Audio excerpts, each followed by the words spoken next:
cheerful welcome. To say that I'm excited is an understatement. I am thrilled. I'm Teresa Chandler from the Cook County Assessor's Office.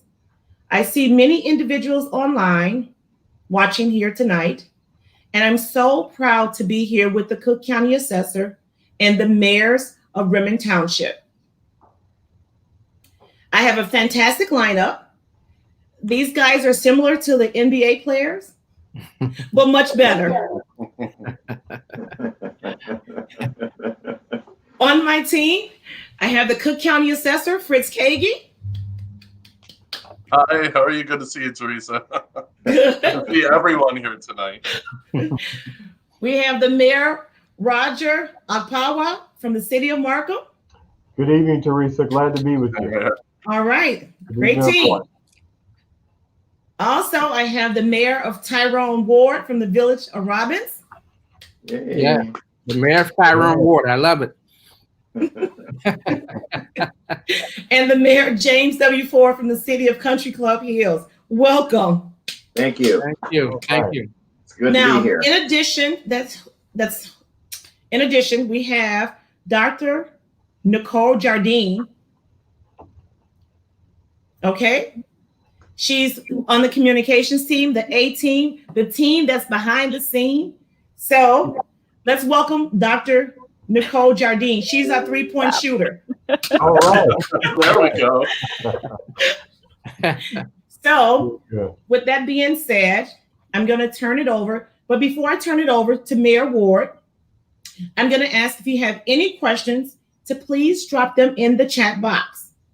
Also, please share this presentation because we have a wealth of information here tonight.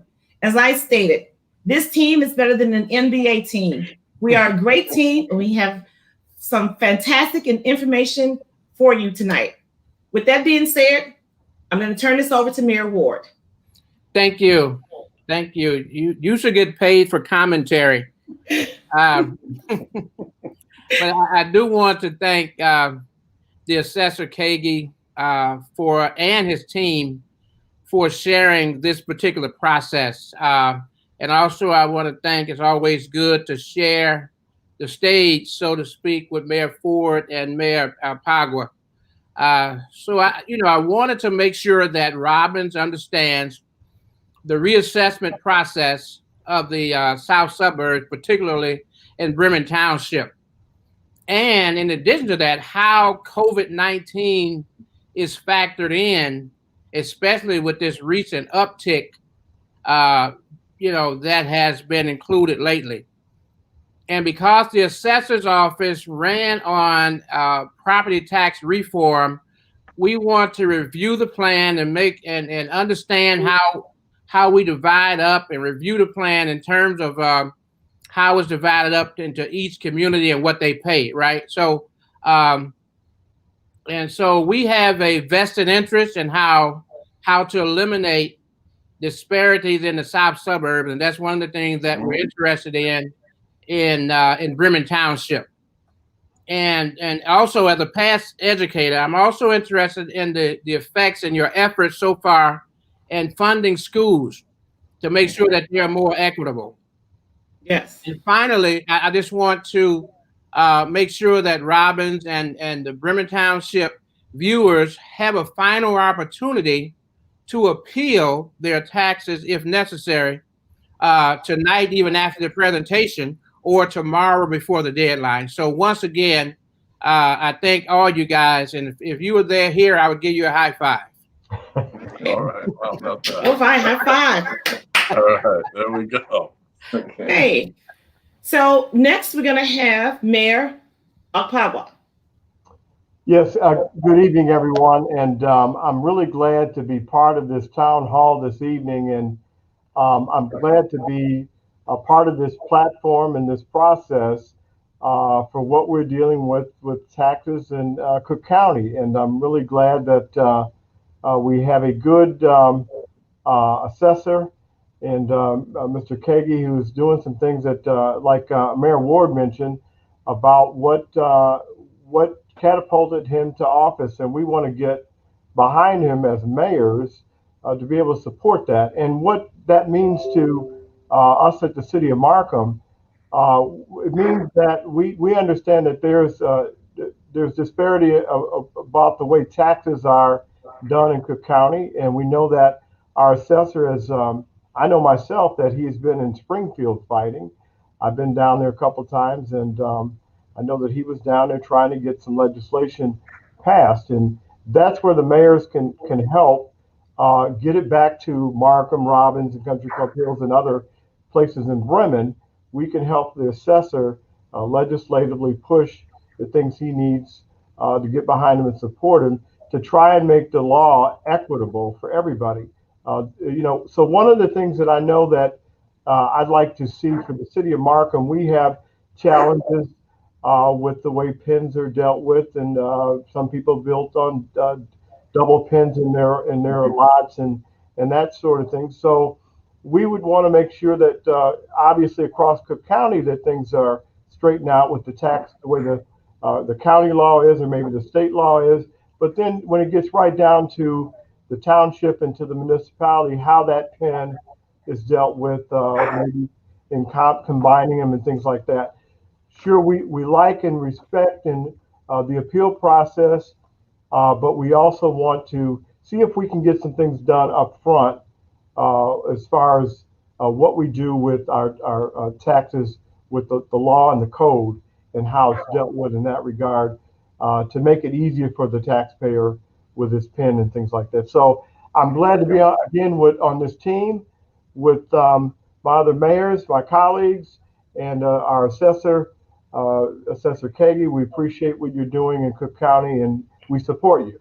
And hopefully we'll get some good answers we've got our constituents out there listening tonight, and they're looking for some answers. So hopefully we get them some good answers about what they're dealing with their taxes.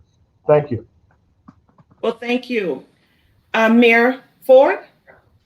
Yes, once again, as has been stated before, just let me share my appreciation to the residents of Country Club Hills for the assessor's office and staff, especially Mr. Kaegi.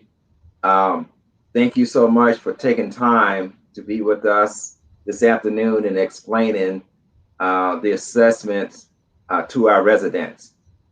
It is good that we have the opportunity to actually explain that to them, the reassessment that's coming up. Now, I just want to say that Mr. Kaegi understands our situation here in the Southland. He understands very well. And I know when he was running for office, he would come to the Southland and he would talk to our mayors about, what the problems are. So he understands very well. And I think he's one of the first assessors that I think that understands the issue as well as he does. So, he's working with our senators, our state reps. He's taken our case to Springfield, and we haven't had that before. And we do appreciate that. And so we just want to say, on behalf of the residents of Country Club Hills, we don't mind paying taxes. We just want to pay our fair share. Amen. We know that taxes have to be paid. So Amen. We just want to, keep fighting. We support you 100%. Thank you for this opportunity. And the property tax assistance program that you have in place have been great for our community. And our residents are very proud to be able to appeal their taxes.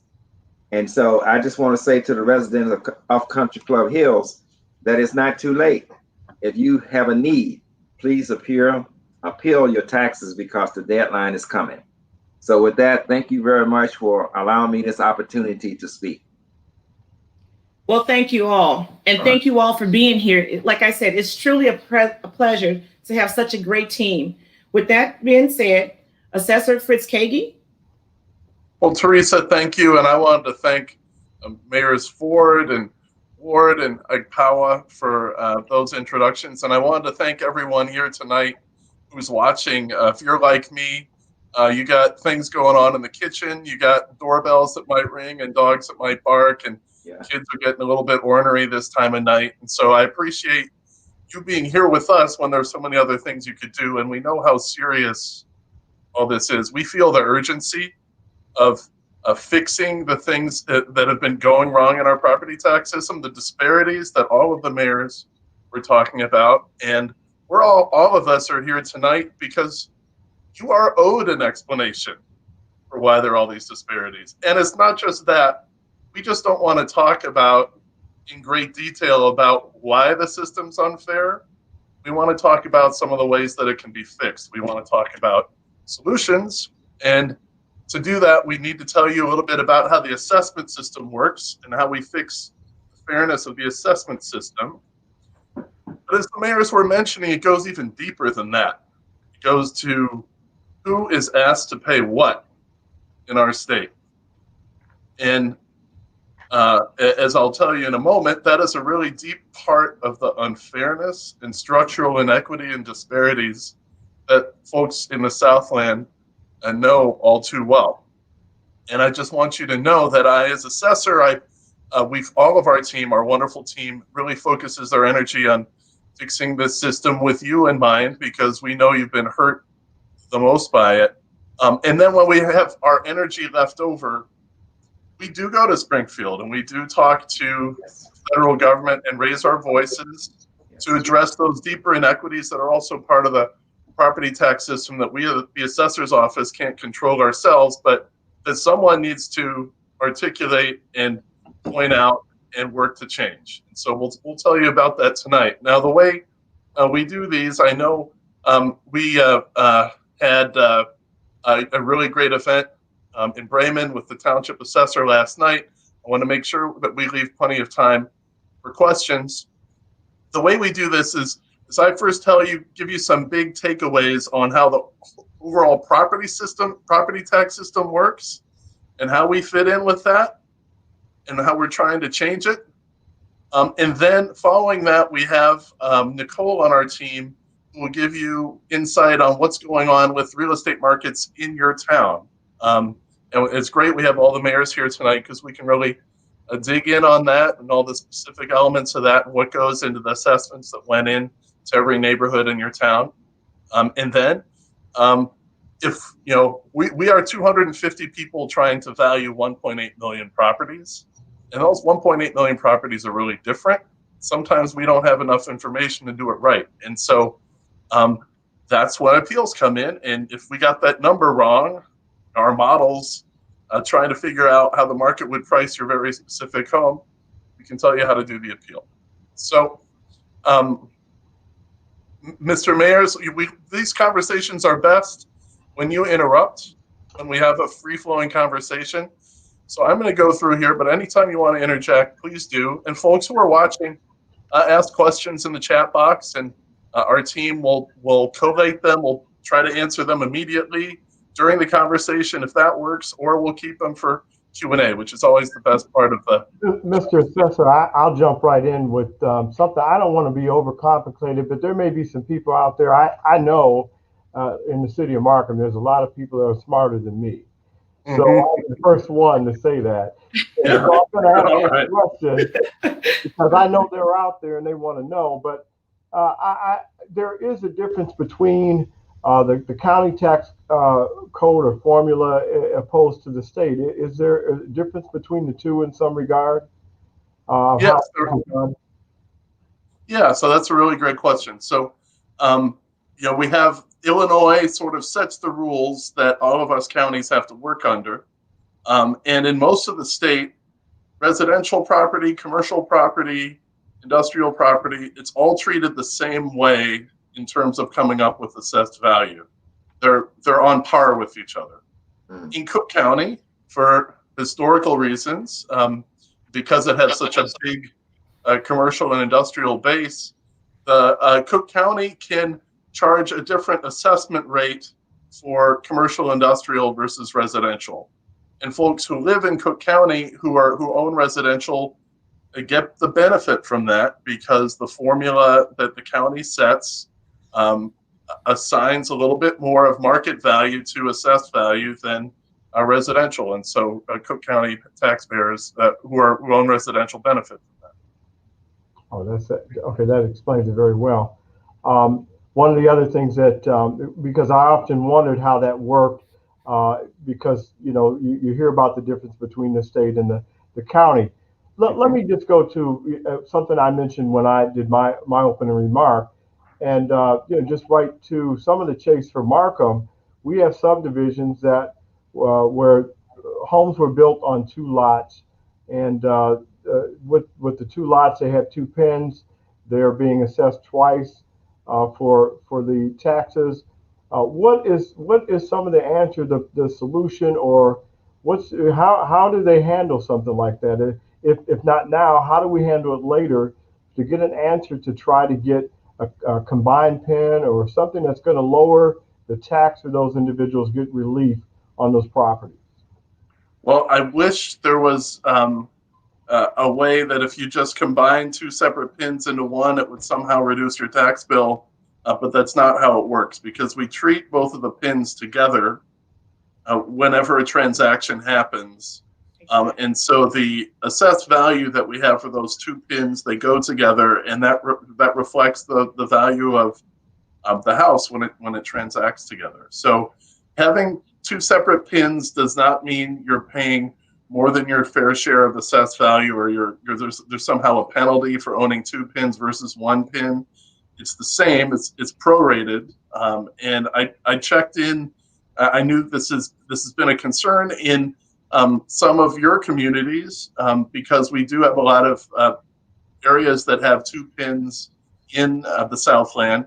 But I checked with our residential team, and they said no, the two pin thing there's no penalty for it. They're treated alongside each other when we come up with the assessed value. The combined, and the way you can check at home, if you don't believe us, is add the market values that are incorporated in both of your pins together, and that should be what your property trades for in the market when they sell together. So that's the way you can test if you think we're getting that right. And then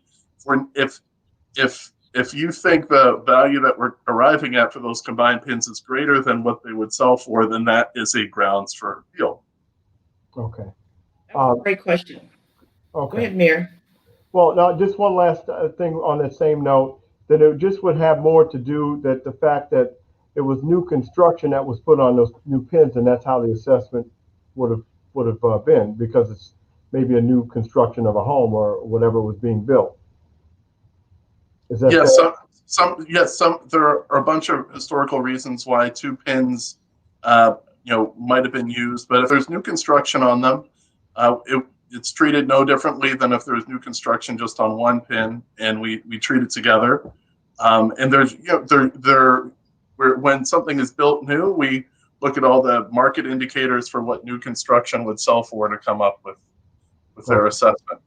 What I'd like to do is just give people a couple takeaways on how the system works, and then Nicole can really go into this more about some of the specifics that they're seeing in each of your local markets, and then we can get to the how you do appeals, and then we can do questions. So I think the most important thing for folks to take away, and this is especially true in the Southland where property tax bills are so high, is that the way our property tax system works is that there are things called levies. And when I started this office, I realized that a lot of people don't know what levies are. So what are levies? Levies is the amount of money that your local government bodies need to provide the services for you that you get. So 2/3 of levies are for schools. So your schools, to operate their budget and educate our children, they have a levy, and basically their levy is, okay, this is our budget for the year. Subtract the amount of money we're getting from the state, subtract the amount of money that we're getting from the federal government. The amount of money that is still left as a gap between our revenues and our budget is how much we have to levy. So it's a fixed amount of dollars. And then the villages that you have will also have the levy for the services that you provide in terms of police and fire. And then there are levies for the park districts and libraries and water district in the county. And that's a fixed amount of dollars. I live in Oak Park. It's about $200 million a year, all in, that we have to pay for levies. And that's how we pay for services. Now, how do we divide up these levies amongst all the people who live here? That's where the assessments come in. And the way this works is that in every community, we put an assessed value on every property, and that assessed value is based on the market value of your property. And that's for residents and residential and commercial and industrial. We add up the assessed values for all those properties in your community, and your property's share of that total assessed value is your share of the levy. And so the assessor assessment system, it doesn't raise revenue. It doesn't determine how much money has to be collected in your community. Think about it as it's your piece of a pie. It is at the office. It's about equity. It's about what is your share of that levy that has to be paid to provide services. And the reason why tax bills in the south suburbs are so high is this. Our state takes less responsibility for helping to pay for the education of children than any other state in the whole United States of America. Illinois provides about 25% support of your school district's budget. In most states, it's closer to 50%. In Indiana, it's a lot closer to 50%. And so the federal government doesn't provide much. It provides 7 or 8% of the local school budget.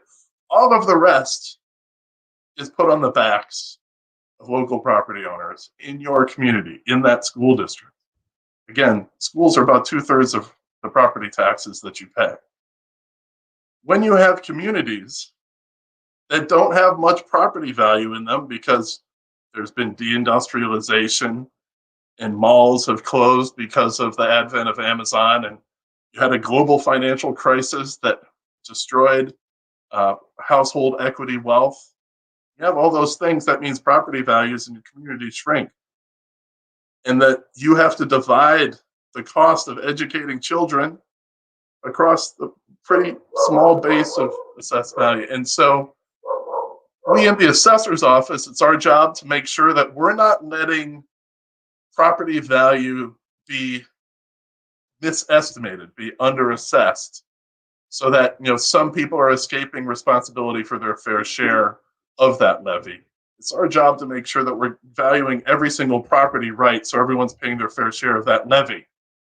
So that's what we can do on the assessment system side, and there have been disparities in how those assessments were determined, and we are fixing those. We do it by making sure that we get things right on residential properties, on commercial properties, and the mayor's mentioned that we've been working really hard in Springfield to make sure that we get all the data so that we're estimating all those values right. Part of the disparity in our assessments that have been out there is because whenever we lack data, there's a structural pattern to the gaps in the data that we have that tends to disfavor residential homeowners, small businesses, and tends to provide favors to some of the biggest property owners. And so we worked really hard, and we have been working very hard in Springfield to make sure that we get a data bill passed. It's called the Data Modernization Bill, which would require larger commercial properties to submit basic data about their rent and expenses so that we can close those data gaps that create those disparities. And that's the really most important piece that we need from Springfield to fix our assessment system. We've done a lot of work on our own at the assessor's office that can make these valuations work better, and it takes determination on our part to make sure everyone's paying their fair share.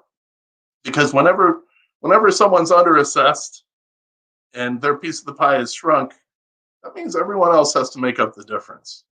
So we really try really hard to make sure that doesn't happen, that we're capturing the market values for every single kind of property. And that data bill in Springfield is so important because we think there has been lots of studies that have shown that we're not capturing all the value in certain kinds of commercial properties, and the small commercial properties are picking up the tabs for the bigger ones, and residential homeowners are too. So We've worked really hard to fix that. The other thing that we do is we speak out on behalf of both state measures and federal measures that can get more money into our school districts' pockets without having to go to you, the property owner, with levies. One of the things that we can do, and I'll be writing about this in the Chicago Tribune very shortly, and I've spoken about this many times, is the Fair Tax Amendment is one of the ways that the state government can get a new tool to raise money to properly fund our schools like other states do, and reduce levies that way. I've also written many times, and I've been speaking out on the fact that the federal government has really fallen asleep at the wheel, has been declining for years in how much it contributes to school districts. This was an original part of the civil rights movement, and it's not a lot of money that the federal government would have to spend to make a big difference for folks in the Southland. If they spent an additional $15 billion on aid through K through 12 schools, it would reduce school levies in the Southland by about 10% or maybe even more. So that's where I try to make a difference. That's why I try to communicate when I'm down in the Southland. One other thing I wanted to mention, and then we're going to get to the specifics of how we came up with assessments in your community, is I just wanted to mention that we are the first assessment district in the U.S. to take into account the effect of COVID. COVID has had a devastating effect on families and businesses everywhere, and it had it in a really concentrated way. Black and brown communities and small businesses and retail businesses. Think of anyone who depends on foot traffic or being together, or anyone who works in those industries. It's just been devastating. And we had to decide when we were sending out assessments this year, do we take this into account next year when we can wait for all the data to come in? Or do we address it now with data that we have? Because there are people who can use COVID in the appeals process to whittle down their share of the levy, but not everyone's going to be able to do that. And so we took a lot of available data that we did have and have incorporated the effect of COVID into our assessments this year, into the assessments that you received, because we want to make sure that everyone, in terms of their share of the pie, is on an equal playing field in terms of how COVID has impacted their values. So for Nicole will tell you how we've done that, what that means for your home, for your neighborhood. But we want to do this so that we're doing right by you and everyone around you in this community and the rest of Cook County. And this is a particular importance for homeowners and small businesses. I think I've talked too long here. I want to make sure we have plenty of time. The last thing I wanted to mention, we have an appeals deadline coming up tomorrow for anyone in Bremen Township.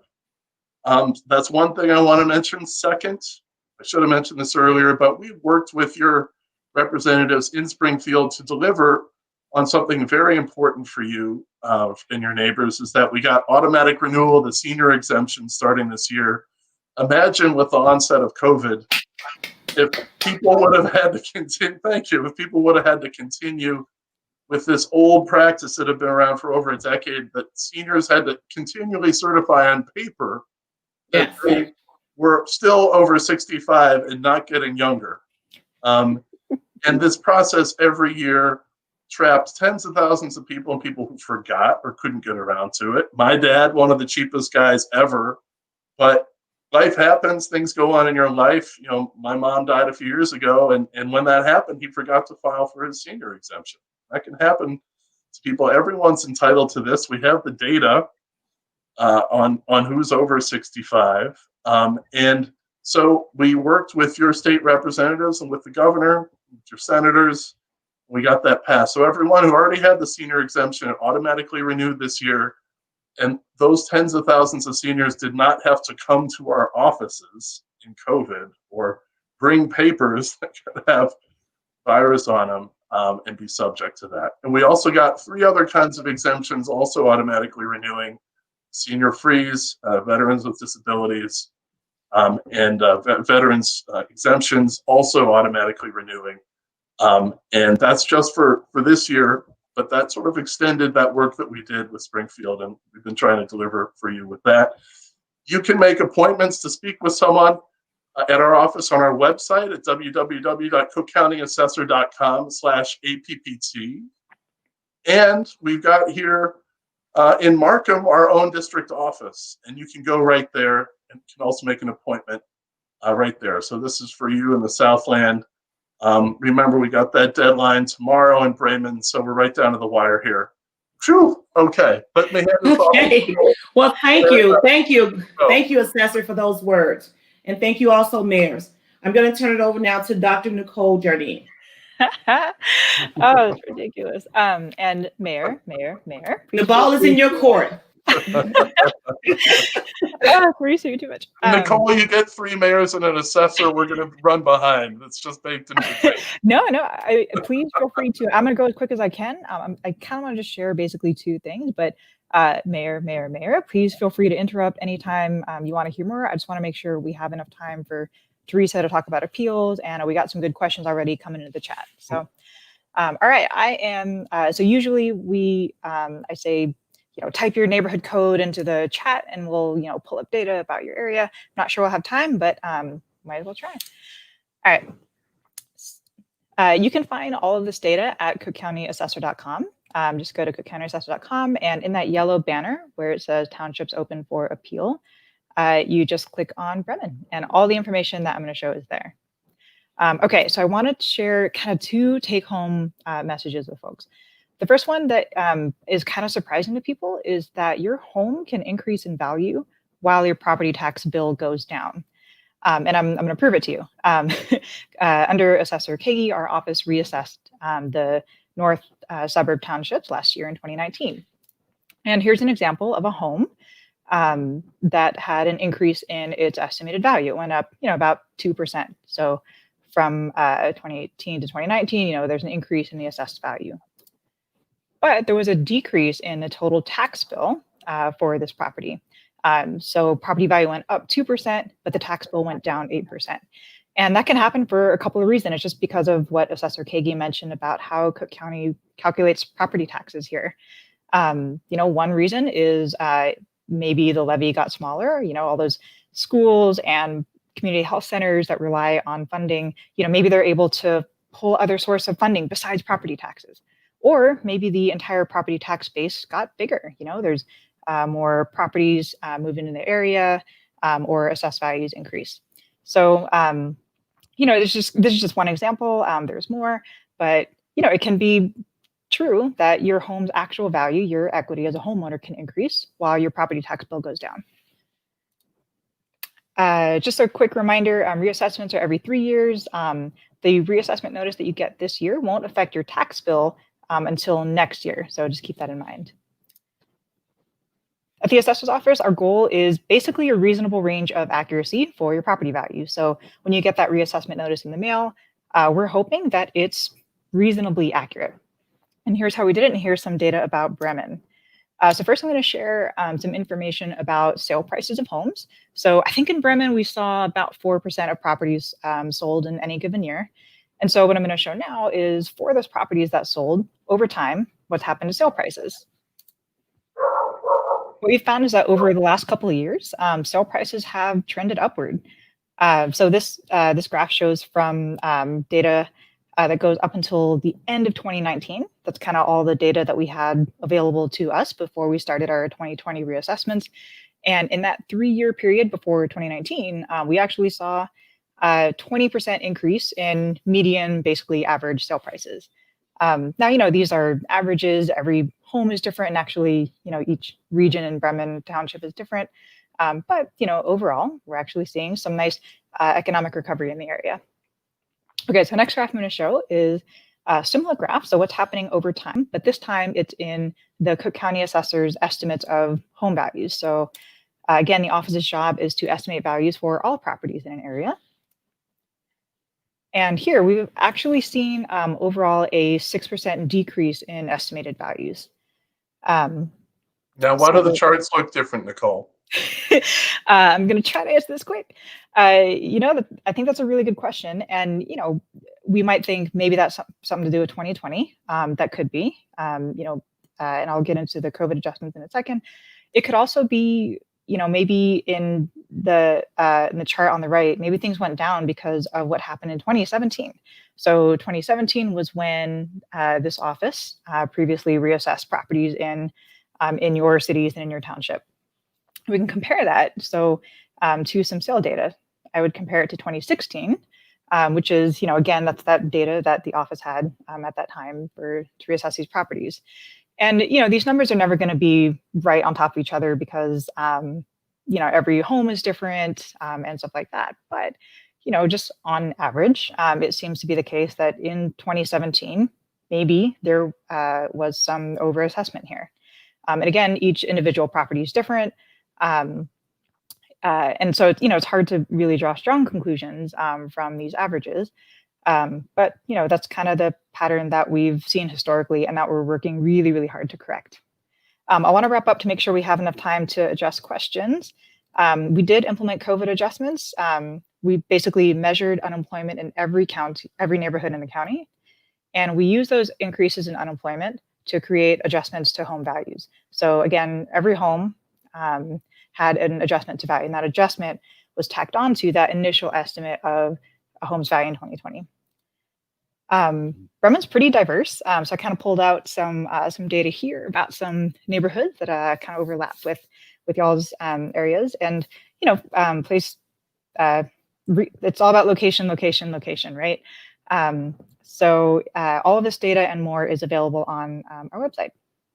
So we hope that the information that we sent you on that reassessment notice is a pretty accurate estimate of your home's value. But it's possible that you might feel that that's not the case. And so that's why we have Teresa here to tell folks how to file an appeal.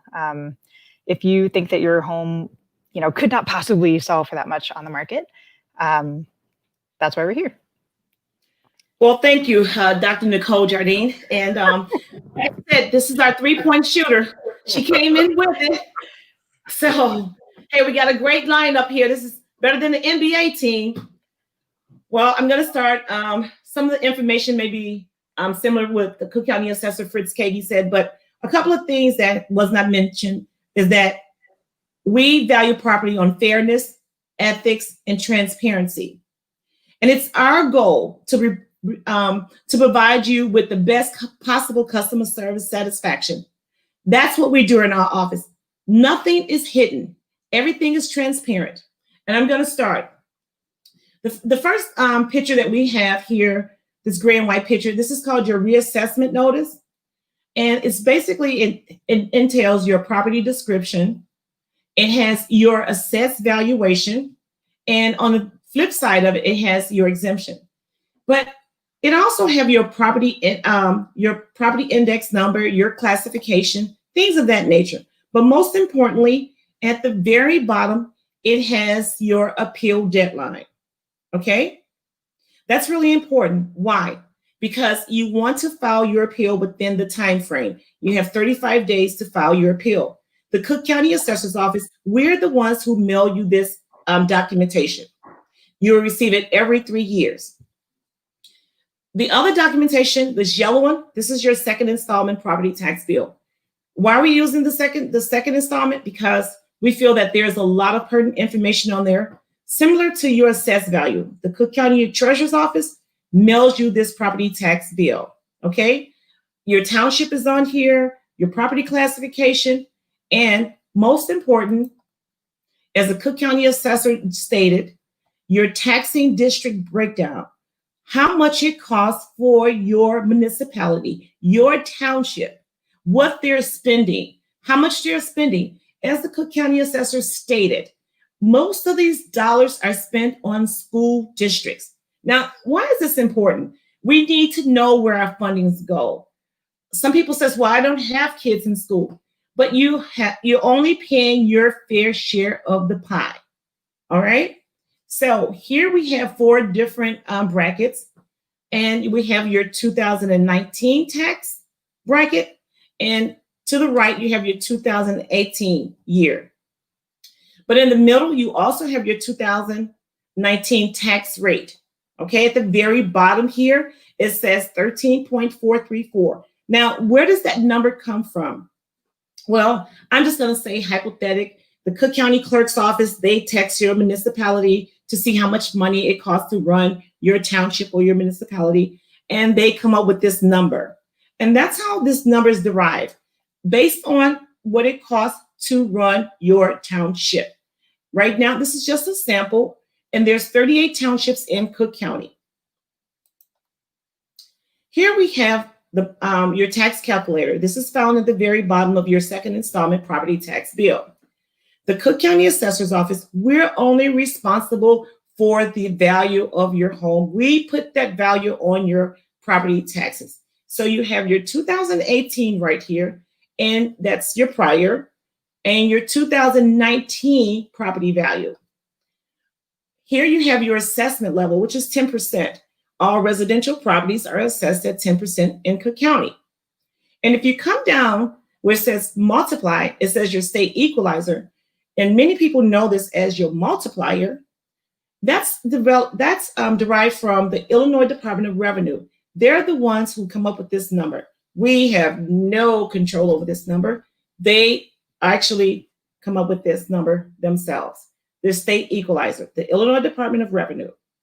Now, and this is that local tax rate. That local tax rate plays a significant part, and everyone's different because it costs a different monies to run your township. And it's very important that you pay attention to how much is being spent in your township. Up here in the right corner, we have your exemptions. Now, the Cook County Assessor, we have over 8 homeowners, seniors, we have exemptions, 8 savings, different exemptions in our office. Great savings if you qualify. We have the homeowners, the seniors, senior freeze, person with disability, returning vet. And when I say returning vet, like my father, he was in World War II. I am not talking from that time. I'm talking about active war, okay? Because some people think that they qualify. We will also have a person with disabled veterans exemption. We have the long-time exemption and the home improvement exemption. Now, if you qualify, all of our applications are online. The assessor has made it possible that many of these exemptions now, you don't have to come downtown to our office or to our branch office. All right. Now, as Nicole stated, this is a reassessment. It occurs every 3 years. And this diagram, I always think of this diagram as a tricycle or a triennial. So you know how you have a tricycle and you have a wheel in the front. So right now, the south and the west suburbs are in the front. That's the front wheel. That's this yellow portion or this gold portion right here. And they are currently being reassessed. In addition is the city. I live in the city of Chicago. This is this powder blue section here. And they're going to be reassessed in 2021. And we have the north. That's going to be reassessed in 2022. And this is called your reassessment. It occurs every 3 years. And what does that mean? That 1/3 of the county is being reassessed. And as I stated, our office and Cook County Assessor Fritz Kaegi, ever since he came into the office, his goal is to assess property fair, accurate, and transparent, okay? And accountability.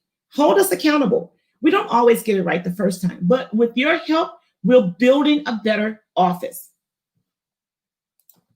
Now, we talked about the reassessment notice. There are some things that when you receive a reassessment notice, you may not always agree with your reassessment notice. And this is when you start to determine, hey, my assessed value may be too high, or I don't have an additional bathroom, or I don't have a fireplace. And this is some of the reasons, and I'm going to talk about them a little bit later, why you should file an appeal and what does that mean. Now, I want you to just take a look at this. This is how to file an online appeal. All right. You will go to cookcountyassessor.com/online appeals. And I believe we can run that through in the banner. All right. And so our online appeal will guide you through on how to file an appeal. You start your draft, you can save it, you can revise it, and you can submit supporting document. And always, it is free. You don't need an attorney. You don't need a tax rep. It's free. We even have a video. You can always phone us or call us And as the assessor said, you can make an appointment to come and see us. But for your safety and the health for you in our office, we suggest that you file an appeal online. All right? You can do it in the convenience of your own home. Right now, I'm in my kitchen. So, also this form, when you go online, you start filing an appeal. This is just one of the screens that you're going to see. As I stated, our office is transparent. Nothing is a secret. This right here just verifies your parcel, the information that you have, and also it tells about your parcel, your individual parcel, okay? Now, I won't go through all of these, but what I can say is that this is most important because with all the information that we have on our website, it says filer. Now, the information that we provided here tonight and the information in the videos that we have on our website, you can file yourself for free. So when you file for free, it's going to ask you, is it a tax rep, is it an attorney, or are you the taxpayer? Surely, I'm sure by tonight, you're going to file yourself. All right? And you're going to see something like this, taxpayer or owner. All right? So we want to have time for questions and answers. And let me just get to some of the reasons. The property characteristics. If you believe that you don't have we say that you have a 2-story, but actually you have a 1-story, this is where you make your changes. Or we say that you have a brick home and you actually have a frame home. This is where you make your changes on the appeal form, which is online. This is called your property characteristics, okay? Now, this form right here that you have, this is if you're filing your residential appeal. It's just giving you more information about your property and the reason why. Some of the common reasons why. One of the common reasons is people believe that they're overvalued. The building is uninhabitable. They can't live in it. Not that my kitchen cabinets, I don't like them, or the husband lives downstairs and he's made it a man cave. No, the building is totally uninhabitable. You cannot live in it. Lack of uniformity, fire damage, Lord forbid if you had a fire, or the building no longer exists. But remember, you need to provide proof on some of these, all right? So with that being said, you receive a screen such as this if you file for lack of uniformity or overvaluation or vacancy. These are some of the reasons that you're going to have to file proof. Also, I failed to mention that you can also ask for a field check.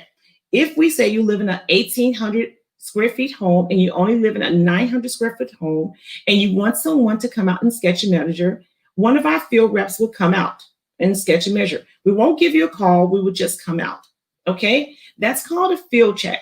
And then you can provide a narrative. I said a narrative, not a book, just a short story of why you believe that someone from our office should come out. Now, with that being said, lastly, you can attach your age affidavit, your narrative, an appraisal, things of that nature. Here's all the things. And all of this is on our website, and you can file it. Now, one thing I want to stress is that you can save your application, your appeal as you go along. You don't have to submit right away. Just say the Bears could be playing the Packers and you want to take a chill or something like that. You can save an application and your appeal and come back. You have 35-day window. All right. So, and once you've completed, we're going to ask you, are you sure? Do you want to do this filing? Of course, you're going to say yes, because you've had 35 days to get everything in. And once you say yes, voila. Cook County Assessor's Office says thank you for submitting your application. It's that easy. And if you have any complications or any problems, we also have a small video on our website under appeals that you can watch our video, or you can send us an email or call our office. We're here to serve you. With that being said, can you please put your questions in the chat box and let's start the Q&A. I think a man cave increases or decreases your home's value? In the eye of the beholder, but I'm going to guess the man has less say in the matter. All right. All right. So I don't see any of the questions yet. Well, so while we're waiting for questions, reminder that the deadline, if you live in Bremen, for your appeal is tomorrow. So Yes. we're getting down to the wire here. So we're here to take your questions. You can call our office. We can put our number right up there. And then we have our branch office in Markham. You have your township assessor, Assessor Jones, and we're here to help you. You can also contact us through social media. So we just want to make sure that we're putting our best foot forward for you. Yes, and Assessor Kaegi, I want to mention that we're hiring. We're hiring in our office. We have a residential junior analyst position open and also an industrial commercial junior analyst open. And it's such an exciting time. The people who are speaking with you today, and all the people that we've been bringing into our office, and all the talented people who've been working for so long, there's a real sense of energy and how we're fixing the system. Every time we make it work a little bit better, we're working on behalf of equity in a system that have lost people's confidence. And it feels really good to build your skills in things like data analytics, modeling, housing evaluation, and finance. And you can build really valuable skills having to do with IT and modeling and data analytics, and also do something that is interesting, work with great people, and feel good about the work you're doing. So we think it's a pretty terrific place to be, and we want to make sure that everyone looks at the opportunities and gives it a close look and files an application if they think they qualify and they're interested. Well, thank you. We have our first question, and it's from Ron. Why is there, Assessor, would you like to take this? Why is there 2 PIN numbers on a property?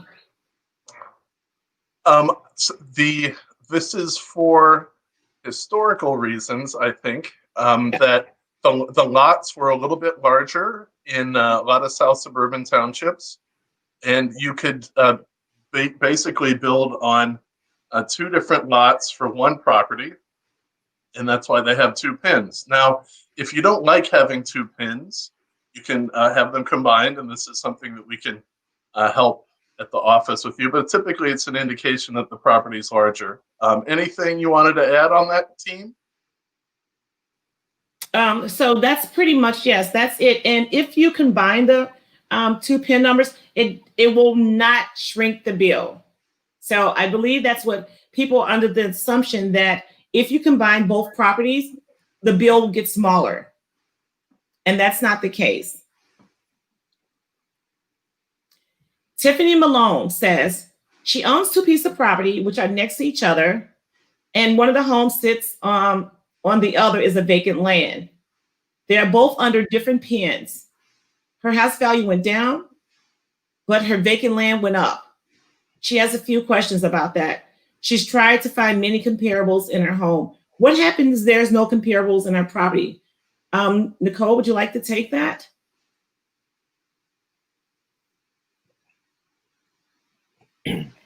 Typically, for a property to be considered comparable to others, it has to, be basically similar to and close in location to the other home. So if you are struggling to find comparable properties to yours because yours is kind of unique, you can kind of broaden your search a little bit. And there are a couple of different tools you can use. The first is the Cook County Assessor's website. You can search in a neighborhood for similar classes of properties, but it might be a little bit apples to oranges, right? Or like red apples and green apples, I guess. One thing to note though is on the appeal system, you can attach comparable properties to yours, but you don't have to. Our analysts will conduct an analysis for you if you submit your filing and you say, hey, I don't think my property was assessed uniformly to others. Our analysts will conduct that analysis for you. So please don't feel the need to that you have to attach comparable properties with your appeal. But that said, I know it's frustrating to, to struggle to compare your property to others. And land, if there are two different asset markets. So just vacant land is a very different kind of market for buyers and sellers than a finished house would. There are families out there looking for finished houses, but who's out there buying vacant land? Probably developers. So they can have different dynamics. Great, and that was a great question too. We have one more question. It's from Dwayne. Maybe Assessor, you can answer. He says that hello, you say you have 35 days. Is that 35 days we have is from the day we receive the assessment notice or to start the appeal? 35 days is from the day that we made the assessment and sent it out. And so that's why we're coming up here. Now, this year it was a little bit compressed because of COVID. We had a choice back early in the spring. Okay, we're sending out assessments now that reflect the state of the world pre-COVID. Do we just continue on schedule as if COVID didn't happen, even if the assessments are inaccurate? It could create inequity because some people, when they appeal because there was a natural disaster declared, they could use COVID as an argument for reducing their assessment, but the majority of people don't appeal. And so they'd be paying more, making up the difference for the folks who were appealing. So we thought it was better to make sure that our assessments did include COVID so that everyone got the benefit of assessments that included the effect of COVID. We thought that was more equitable in doing our part to make sure that we could go the extra mile in meeting the challenges of COVID. We used the data that we have to assess where the market was right after COVID hit. And we waited as long as we could to make sure that we had the most complete data while being able to stay on schedule this year. And so basically that meant we had to compress the appeals period after that. So that's why it's 35 days here, whereas in the past it was a little bit longer. So can I add to that, Chris? I just want to make sure that we're talking about the deadline. So if it is tomorrow, can you talk just real briefly about the timeline on that, as it relates to people can start tonight, and do that throughout the night. So as it relates to tomorrow, is there a specific time that it will end? Is that midnight? Is it, so talk briefly about that, please. So Nicole, I'll let you comment on the specific minute and hour that I have. Yes. Because actually, I don't know the answer to that question, so I'd like to know. But I think for a person out there, they're probably wondering, oh my God, I've had so many things to work on, and I don't think I'm going to have enough time to put together my appeal because I haven't gone out and looked at comparables and I haven't done the research. Don't worry about that. You don't need to find your own comparables. We have just shown it to you here that you can do it in just a few minutes on your phone, wherever you are. So all you need to have is your address. You can get your PIN from that address, and then we're off to the races. So don't let, when I was a student, I would pull many an all-nighter or put things until the last minute. When I was a student at Kenwood Academy, I was notorious for doing my homework during passing period. That's okay. This will not take a long amount of time for most normal situations. And don't let the approaching deadline. So Nicole, tell us about what is the very last minute this thing has to be in. It is 11:59 p.m. Central Time. So please do just make sure that you hit that submit button before then. And this is kind of weird. Make sure that your computer is set to Central Time. So if you're for some reason, somewhere else, but you're filing your appeal, there could be a technical glitch that occurs. So just please make sure that wherever you're filing from, your phone, your computer, it's set to Central Time. And yes, hit that submit button by 11:59 p.m. On the dates posted below. And now if someone needs a little bit of help, what should they do, Nicole? Give us a call, 312-443-7550. Well, thank you guys. So our next question is, what is the difference between a senior exemption and a senior freeze? Well, one of my mayors like to take that question, or the assessor. Come on now, this is the A team. Come on now. Teresa does not play. She cold calls. But would someone like to explain the senior exemption and senior freeze? Well, I'll do the first part. How about I do the senior exemption, and then one of y'all does the senior freeze, and that'll be like teamwork. Okay. So Teamwork. the senior exemption is something that every senior, every person who is 65 and over gets, regardless of your income. All you have to do, all it is required to know is this your main residence? This is the place where you live. And if that's the case, then it is an exemption you qualify for. Now, if you have just turned 65, you do have to apply for it. But if you already have it, it should be automatically renewing every year. Check your property tax bill just to double check that it's on there. And that is the senior exemption. And the amount of dollars that it saves you having it on depends on the rates in your community. The higher the rates, the more valuable that exemption is to you. And so make sure you have it. And actually in the south suburbs where house values tend to be lower, having that senior exemption on can make quite a big difference in your tax bill. So that's the exemption part. Very well explained, Assessor Kaegi. So the senior freeze is you must have been born in 1954 or prior. Your household gross income must be less than $65,000. And that's it. Less than $65,000. But you apply 1 year when you're 65, but the next year is really when you receive. So it takes 2 years to actually receive the benefits. Okay? But as the assessor said, you must be 65, born 1954 or prior. So that's the difference between the senior and the senior freeze. Now, if you have the senior freeze, you will have three. You have the homeowners, the senior, and the freeze. So that's great savings. Now, I want to say, if I could make one more thing, I used to be a portfolio manager, managing people's money. So I always thought about how things can go up. And, housing values have really been hurt in the south suburbs over the last 10 years. But they could go up a lot. And so the thing that seniors should know is that freeze can really, it could be the most valuable exemption you qualify for. So if you qualify for it, go for it, because it could save you a lot. Oh, definitely. I believe we don't have one more question. It's 6:34. This is from Rochelle. Why do the tax rate keep increasing? The market rates of the house are falling, but you're increasing the tax rates, which are keeping the property tax increasing. My property taxes are almost more than my mortgage. This is such a great question. So many people are feeling this.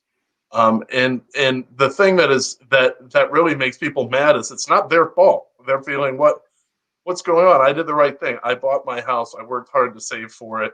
And my house value has been going down, and yet my tax bills have been going up because the rate is going up. How can that be? This goes to that deeper inequity that I mentioned that we don't have any control over at the assessor's office. So here's what happens is, so if a housing crash destroys the value of everyone's home, like knocks it off 50%, and there are a lot of communities in the Southland where house values went down 50% from a decade ago. You live in some of these places, you know what I'm talking about. So that can mean that the property value in your community went down 50%. If we get our assessments right, if we all agree on what the assessments are, property values could go down 50% in that community. So that means the base went down 50%. But the levy, the amount that's required to keep the lights on in your community, to educate your kids, to have libraries, that levy to keep them going doesn't change. The kids are still there. The teachers still have to be paid. You still need to keep the lights on and heat the school. So if the levy is the same, but the property value falls in half in the community, that means the rate will double. It's just the math. But the deeper unfairness there, which we at the assessor's office don't have any control over, but I mention when I talk about it all the time and advocate for it to be changing, is that the whole unfairness is that a community where property values fell 50% has to cover all the costs of educating its children, and the state won't help. That's the thing that's unfair. You, as someone in the Southland, as someone who lives in Illinois, are expected to shoulder more of the costs of educating kids than in any other state in the union. And that is not fair. And so how do we fix this? We need to get other support for educating kids, especially in communities that have been devastated by a housing crash in the economy. There have to be other supports for educating kids besides communities where property values have been devastated, like the person who asked the question. And so this is why we talk at the state about getting more support for schools. That's why the Fair Tax Amendment is so important, because it will allow the legislature to tax people with really high incomes to help pay for the schools without having to tax everyone, including people who are barely making any money and scraping by. And this is also why I go to the federal government and I say, part of our constitutional duty of the federal government is to provide for the general welfare. And you're not doing that if you're only covering 7% of educating our children, especially disadvantaged children. And it cost the federal government $15 billion to build an aircraft carrier. They just added that extra $15 billion to the federal budget for educating kids across the country.